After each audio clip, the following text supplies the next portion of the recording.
स्वास्थ्य केन्द्र रे रोगी को अणदेखा रोगी रोग निराकरण पर डाक्तरखाना रे डाक्तर को पाखक आसी थाए डाक्तर को भगवान मानि थाए किंतु रक्षक जदि भक्षक साजिला ताहले कहिबो काहाकू जरूरीकालीन अवस्था रे रोगीटीए डाक्तरखाना को जाउथवा बेले सेठारे तांको मिलुनी सठिक चिकित्सा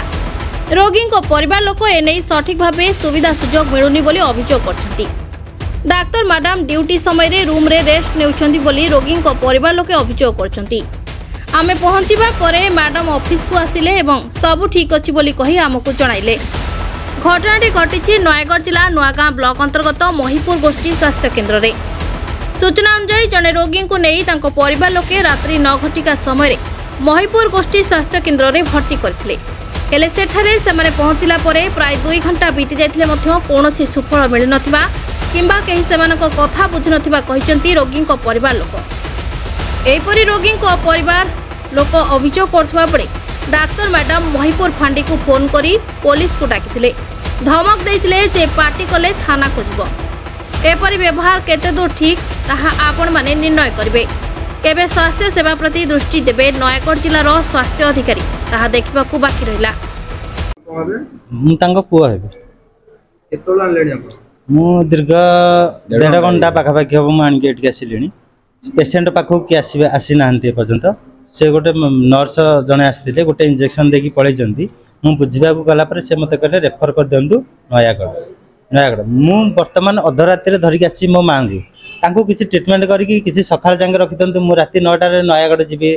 एम्बुलेंस भी जोगाजोग हे पाउनी गाँ रे भी एम्बुलेंस जोगाजोग कली 1.5 घंटा पर मते एम्बुलेंस मिलिला ताले ए भितरे एम्बुलेंस नाही ना एम्बुलेंस से डकैजंती कहचंती वर्तमान पेशेंट रा अवस्था देखंतु एम्बुलेंस पहुंची पारु नाही वर्तमान पर्यंत एम्बुलेंस आसी पारि नाही वर्तमान पेशेंट रा अवस्था देखंतु ता अवस्था कोन हलानी हां एथि पय दाई किए डॉक्टर आसी नाहंती डॉक्टर किए बोली मु जानि नै जणे मैडम आसिले से कहले तांको को नयागढ़ रेफर कर दियंतु बस सेति की जे नर्स अछंती जे एठी कहला पर कोन कहउछंती कहला पर किछि नै से हमर भाई हेबे जणे से आछि कि जुक्ति से किछि आर्गुमेंट करले तांको को से धमक दउछन जे पुलिस नुआगां थाना को हमें फोन करचंती से पुलिस बा आसी कि तांको को अरेस्ट करंतु ए जिंस दादागिरी आज्ञा मु वर्तमान देखंतु मु होची पेशेंट कर पुतुरा तो मते से माने धमक दउछन जे मु नुआगां थाना फरवर्ड कर माने केस पई अप्लाई करची जे आपण जदी किसी आर्गुमेंट करिवे आपण मु फरवर्ड करबी माने मु अपा मरि जिवे कि मां मरि जिवे कि बोपा मरि जिवे माने मु का किसी कहि परिबिनी मते से फरवर्ड कर दे मु कथा कहिले मते फरवर्ड करिवे ताले माने देश जो नागरिक आमे किछि नुआटी हम ए भले जो सम्मान दिया जाउ माने कोथि में दिया जाउची हम तो किछि माने हेमिति किछि नाही ना आमे जने जने कस्टम आपण देखुछन ना एडी सब पेशेंट को भाई एमती सब पेशेंट भाई एमती होची आमे आजि नो मु जने ड्राइवर तो मु ड्राइवर मासंगर भी अछि मु जने ड्राइवर मु रोड ऊपर रहउची वर्तमान जो गेट बाहर रहउची मु मोर जो पेशेंट माने आउचंदी मोर जो बंधु भाई माने जो आसुंदी समस्त एई बेले सम्मान दिया जाउची जदी आमे किछि आर्गुमेंट करिवु आमु गोटे जिंस धमक दिया जाउची जे तम नारे आमे केस करिवु तमु आमे फरवर्ड करिवु एई जिंसटा आमु धमक दिया जाउची एई भले आमु नारे केस चलछि किंतु आमु कहू ना दी जे तमे एया करो कि भलो मंद करो जे तम पेशेंट भलो होई जिवो एई जिंसटा कहू ना दी आमु गोटे जिंस धमक दउचंदी आमे तम नारे केस करिवु आज जने नुआ मैडम आछंदी तांको पूर्व जने जने सारे आस्तले किंतु सेई माने जहा कहउतले ये मैडम अलगा पर कहउचंदी तमे एडी पार्टी करिवो आमे तम नारे केस करिवु माने आमे जो पेशेंट आसु जो पेशेंट नै कि आसु आम मान में किसी सुरक्षित ही नहीं एठी मेडिकल रे तो संपर्क करी ओडिसा तो आपण कहि पारे कि जो पेशेंट जोडा आथिले तांकर कोन किछ असुविधा अछि कि से कहउछंती जे आउ पेशेंट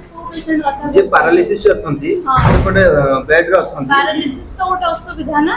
आज्ञा पैरालिसिस असुविधा हम प्रोटोकॉल हिसाब रे मुंडर फोटो न कले ताई हमें किछि ट्रीटमेंट स्टार्ट करिबु ना जेहेतु ए हॉस्पिटल ले सुविधा नाही तेणु हमें तांको रेफर करू सेइसे जदी आपनकर किछि असुविधा अछि तु माने कहउछंती तांकर हमर पेशेंट जो थोरपाटी अछंती से माने कहउछंती जे तांको ठीक रे सठिक भाव रे सहयोग करा जाउनी सेति पई गाड़ी भी मध्य नाही रेफर करिवा पई आपण नाही मु रेफर हेची एम्बुलेंस को कॉल करले एम्बुलेंस भी आसुचे किछ असुविधा नाही तांकर घर लोकंकु आमे भल भाबरे बुझी देछु एबे काहार असुविधा मु बुझी पानी काहे ना ता घर लोक से निजे बुझी के जाई छथि आराम से घर लोक मैडम कोन बोचन मु तो किछि बुझिन ना घर लोक बुझी जंती आपण नै के आसी कहली परा गोटे थोर आपन को कि पेशेंट रो पैरालिसिस जो 2 जण थिले तांका पाखरे पेशेंट रिलेटिव तांकु डॉक्टर नयागढ़ नुआगारू दीपू राउत को रिपोर्ट संपर्क टीवी ओडिशा।